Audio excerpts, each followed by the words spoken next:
If you're over 70, there are changes happening in your body that most people dismiss as normal aging. Not because those changes aren't important, but because no one ever explained the difference between what's expected and what needs attention. I've watched too many people wait too long, thinking a symptom would pass on its own, when their body was actually trying to tell them something urgent. The problem isn't that people don't care about their health. It's that they've been told for years that aches and pains are just part of getting older. So when something truly concerning appears, they mistake it for more of the same. But there are specific signs your body gives you that mean something different, something that shouldn't wait. My name is Harold Bennett, and I've spent decades observing how people age, not as a doctor, but as someone who's paid attention to patterns. I've seen what happens when people recognize these warning signs early, and what happens when they don't. Today, I want to talk with you about the signals your body sends that need immediate attention. Not every ache or pain, but the specific ones that are different, the ones that matter. If you'd like more of these conversations about staying independent and healthy as you age, consider subscribing. I try to share what I've learned in a way that's useful without being alarming. Let me start with something I've seen many times. There's a kind of chest discomfort that people your age often explain away, and it's one of the most dangerous things to ignore. I'm talking about pressure or tightness in your chest that feels different from heartburn or muscle strain. What I've noticed is that women, especially, experience this differently than men. It might not feel like the crushing pain you've heard about. It might feel like heaviness, like someone's pressing on your chest, or like you can't take a full breath. Here's why this matters more than you might think. Your heart doesn't always announce problems with dramatic pain. Sometimes it whispers. And when you're over 70, your nerves don't always transmit pain signals the way they used to, which means your heart could be struggling without giving you the sharp warning signs younger people get. I've known people who thought they had indigestion for hours before they realized something was seriously wrong. Those hours matter. Let me tell you about two people I knew, both in their early 70s. Margaret felt a tightness in her chest one afternoon while folding laundry. It wasn't terrible pain, just uncomfortable pressure that spread to her shoulder. She sat down, thinking it would pass. When it didn't ease after a few minutes, she called her daughter, who took her straight to the hospital. They found a significant blockage. Because she acted quickly, they were able to treat it before permanent damage occurred. Margaret's still independent today, still doing her own shopping, still living in her own home. Susan felt something similar around the same age. Same kind of pressure, same sense that something felt off. But Susan had been told by friends that these things happen when you get older. She took an antacid and lay down. She waited 3 hours before the pain got bad enough that she finally called for help. By then, her heart had sustained damage that could have been prevented. She recovered, but her energy never fully returned. Simple activities became difficult. Her independence changed that day. The difference between them wasn't luck. It was recognition and response. If you feel chest pressure, tightness, or discomfort that doesn't ease within a few minutes, especially if it comes with sweating, nausea, or pain spreading to your arm, jaw, or back, that needs immediate attention. Not tomorrow. Not after you rest. Right then. The next thing I want to talk about is sudden confusion or difficulty with words and thoughts. This is different from occasionally forgetting where you put your glasses or losing your train of thought mid-sentence. I'm talking about sudden changes. When someone who is speaking normally starts slurring words, can't find common words they use every day, or becomes confused about where they are or what day it is. Many people dismiss this, thinking they're just tired or that their mind wandered. But sudden confusion, especially when it comes with weakness on one side of your body, vision changes, or a severe headache, can mean your brain isn't getting enough blood. It can mean a stroke is happening right at that moment. And with strokes, every minute counts. There's a window of time when treatment can reverse the damage, but that window closes quickly. I watched this happen with two men I knew, both around the same age.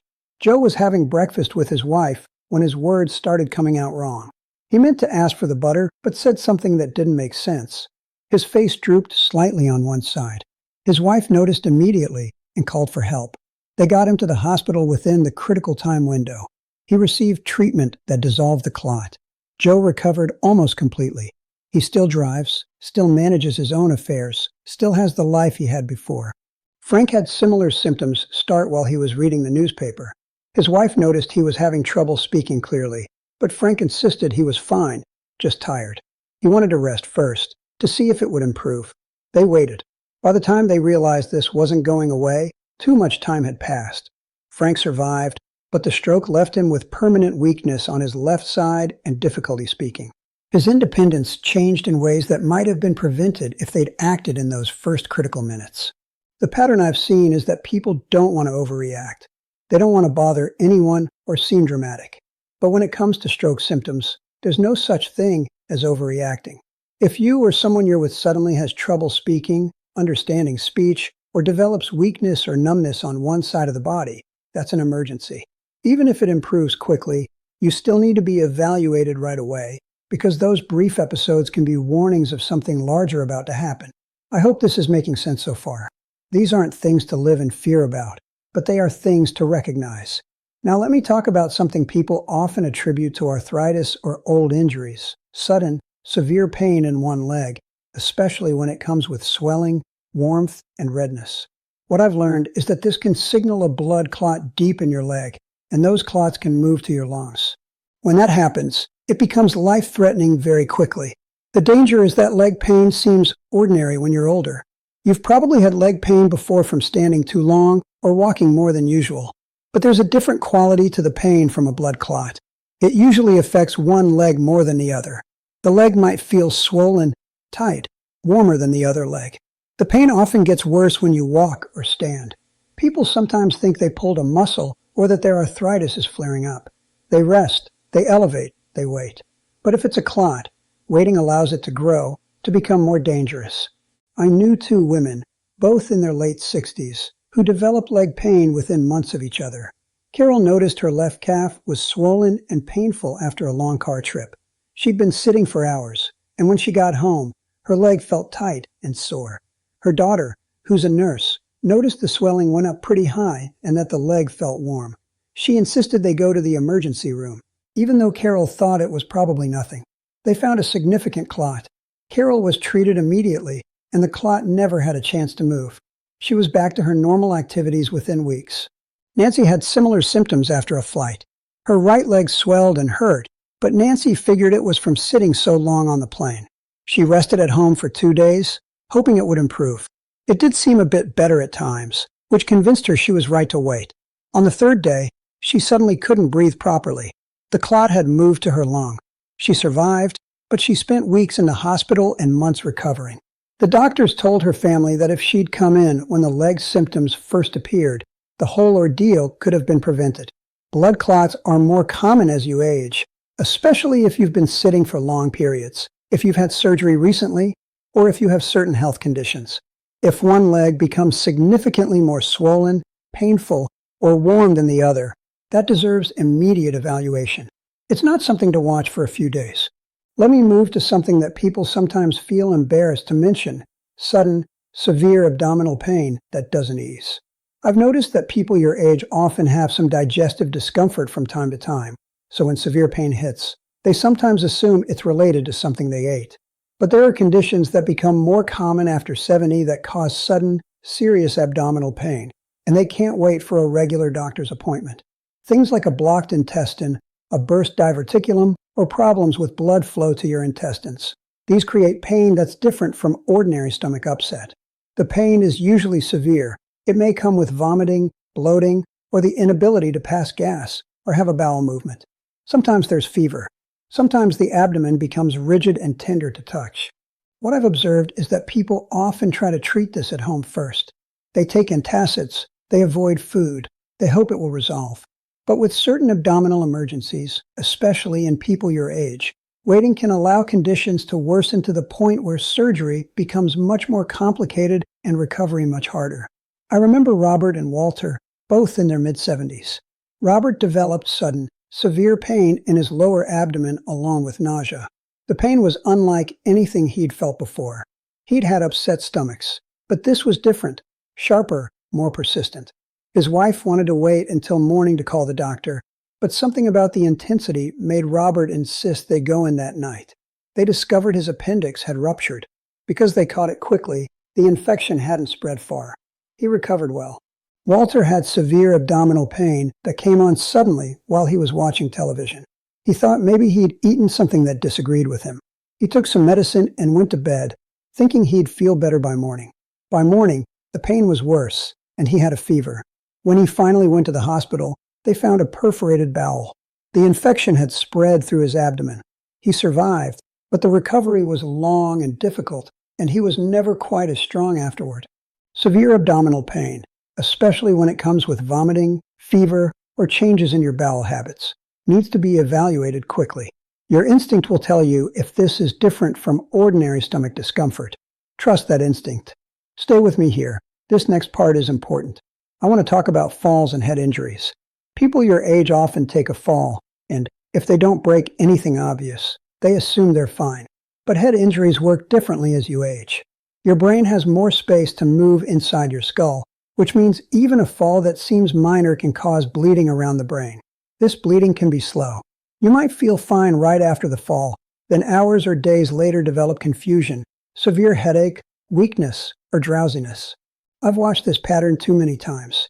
Someone falls, maybe they hit their head a bit, but they get up and seem fine. They're relieved nothing's broken. Days pass. Then they start feeling off, more tired than usual, confused, headaches that won't go away. By the time someone brings them in, bleeding has been happening for days. The dangerous thing is that many older adults take blood thinners, which makes bleeding more likely and more serious after any head injury. Even if you feel completely fine after hitting your head, if you take blood thinners, you need to be evaluated. The symptoms of bleeding around the brain can be subtle at first, just feeling more tired, having trouble concentrating, mild headaches. But those symptoms mean something serious is happening. Eleanor fell in her kitchen, bumped her head on the counter. She felt a little shaken, but otherwise fine. Her son wanted to take her to be checked, but Eleanor insisted she was all right. She went about her day normally. That evening, she developed a headache. By the next day, she seemed confused and very sleepy. When they finally got her to the hospital, they found bleeding around her brain. She needed emergency surgery. If they'd gone in right after the fall, they could have monitored her and caught it sooner. Barbara had a similar fall, hit her head on the edge of a table. She also felt fine afterward, but her daughter knew she was on blood thinners. Even though Barbara protested, her daughter took her straight to the emergency room. They did a scan, found a small amount of bleeding, and were able to monitor her carefully. The bleeding didn't get worse, and Barbara went home the next day with no lasting effects. If you fall and hit your head, especially if you take blood thinners, you need to be evaluated immediately, even if you feel fine.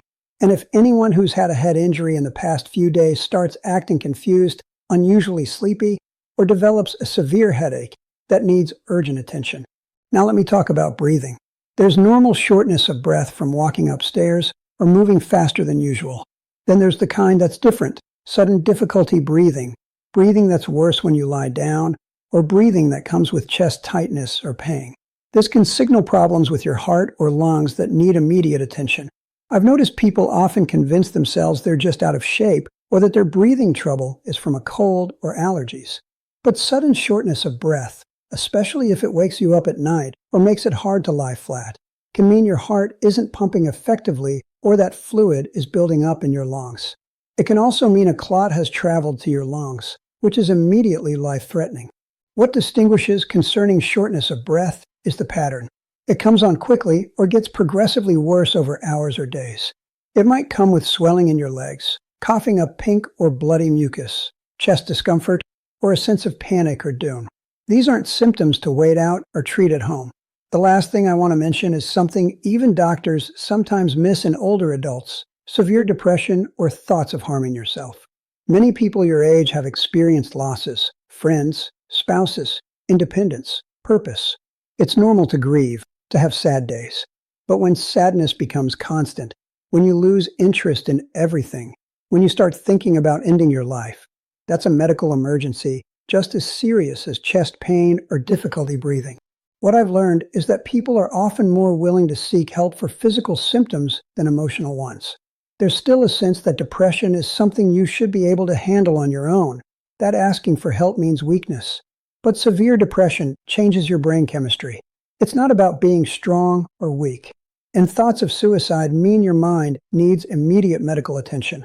If you're having thoughts about harming yourself, or if someone you know is expressing hopelessness or talking about wanting to die, that deserves the same urgent response you'd give to chest pain. There's help available, and it works. But you have to reach out for it. I know I've covered a lot of serious topics today. I don't want you to live in fear of every ache or pain. Most of the things you feel day to day are normal parts of aging. But there are specific warning signs that mean something different, something urgent. The pattern I've seen over and over is that people who act quickly when these symptoms appear tend to do better. They maintain their independence. They recover more completely. They avoid complications that come from waiting. Your body is remarkably good at healing itself when given the chance. But some conditions need help immediately. They need medical intervention before they progress too far. The difference between a good outcome and a difficult one often comes down to recognizing these signs and responding without delay. If you're finding this helpful, I'd love to hear your thoughts in the comments. And if you know someone who might benefit from hearing this, please share it with them. We all need to watch out for each other. Take care of yourself. Pay attention to what your body tells you. And when something feels truly different, don't wait. You're worth the attention. Your life and your independence matter,